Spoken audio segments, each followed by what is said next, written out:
धर्म यात्रा में आप सभी का हार्दिक स्वागत है। बोलिए द्वारकाधीश की जय। जी हाँ, आज हम चलेंगे द्वारका धाम, उसके बारे में जानेंगे। मैं हूँ डॉक्टर कमलेश हरिपुरी और इसके लेखक हैं डॉक्टर भोला दत्त जोशी। आइए दर्शन करते हैं। द्वारका भारत के सबसे प्राचीन नगरों में से एक है। यह आदि शंकराचार्य द्वारा स्थापित 4 धामों में से एक और सप्तपुरियों में भी विशिष्ट स्थान रखती है।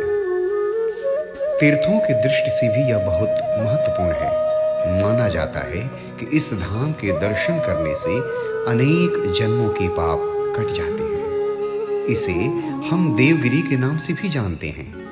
कहते हैं कि भगवान श्री कृष्ण ने अपने जीवन के उत्तर काल में द्वारका नगरी की स्थापना की थी। इसी नगरी के कई द्वार होने के कारण भी इसका नाम द्वारिका पड़ा था। श्री कृष्ण ने मथुरा से यहाँ आकर इसे बसाया और अपनी कर्म भूमि बनाया था। इस धाम में प्रमुख देवता के रूप में श्री कृष्ण विराजते हैं।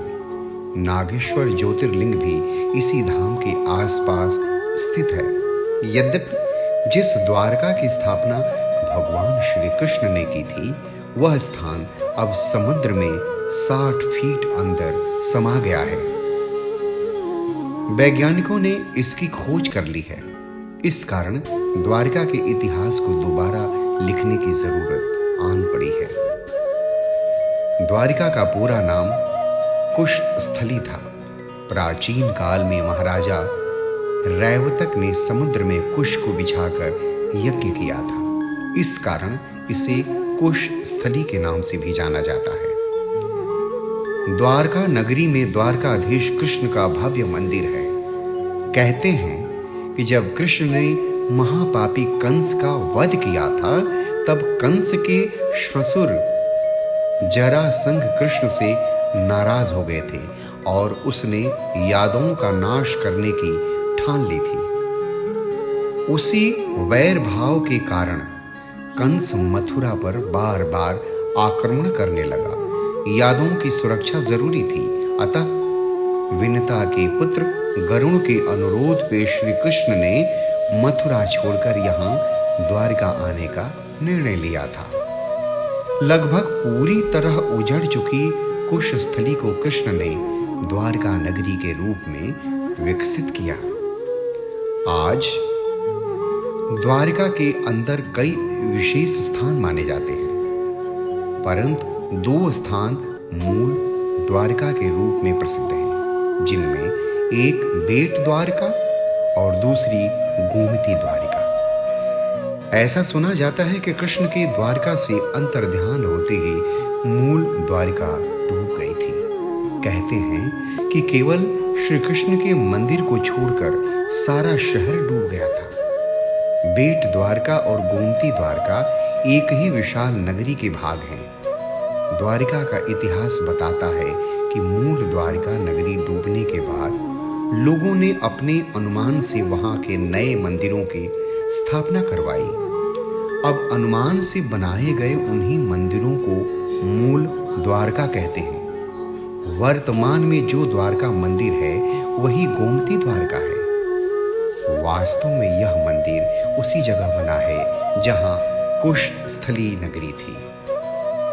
द्वारका धाम काठियावाड़ जिले में स्थित है।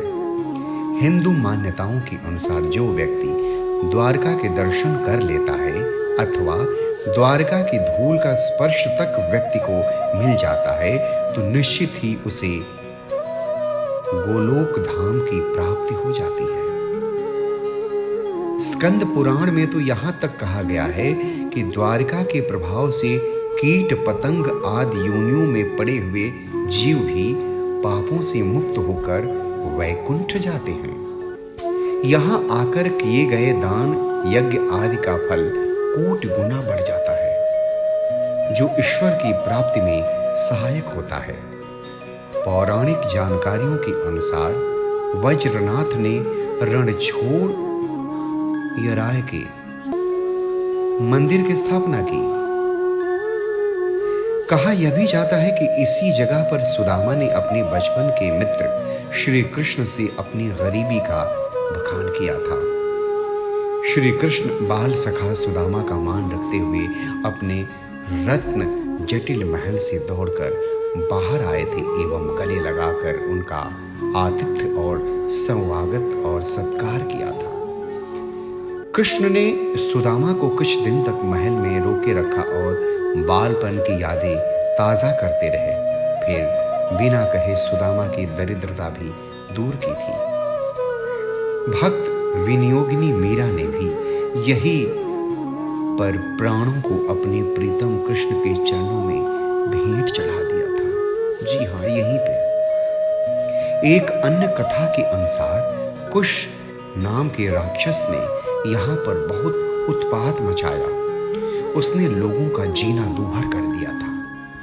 भगवान ब्रह्मा ने उसे मारने के लिए त्रिविक्रम को भेजा, मगर वह अपने तपोबल से जिंदा रहा।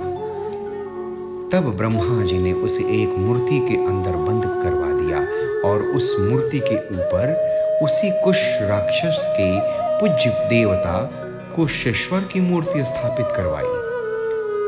कुश राक्षस की प्रार्थना पर भगवान ब्रह्मा ने उसे आश्वासन दिया कि जो व्यक्ति द्वारकाधीश के दर्शन के बाद कुशेश्वर के दर्शन नहीं करेगा, उसकी द्वारिका यात्रा का आधा पुण्य कुश दैत्य को मिल जाएगा।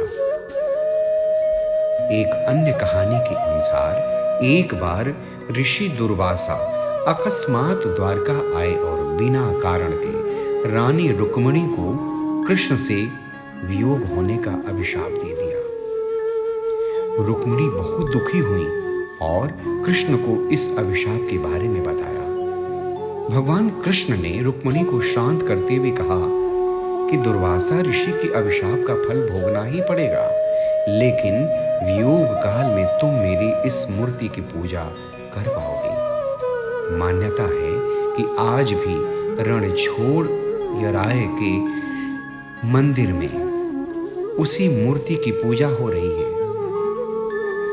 यहाँ हर वर्ष लाखों श्रद्धालु द्वारकाधीश के दर्शन करने आते हैं और पुण्य प्राप्त करते हैं। योगेश्वर श्री कृष्ण ने अपने भक्तों को भगवत गीता के माध्यम से आश्वासन दिया है कि वे सज्जनों की रक्षा के लिए और दुर्जनों के विनाश के लिए हर युग में अवतार लेते रहेंगे।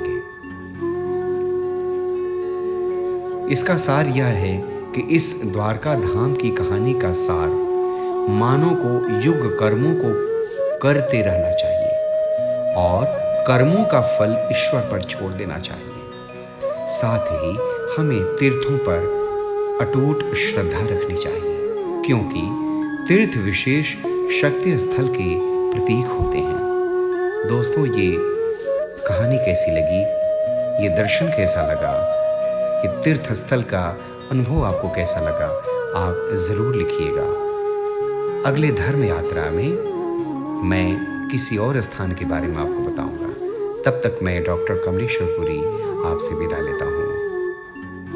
बहुत बहुत धन्यवाद।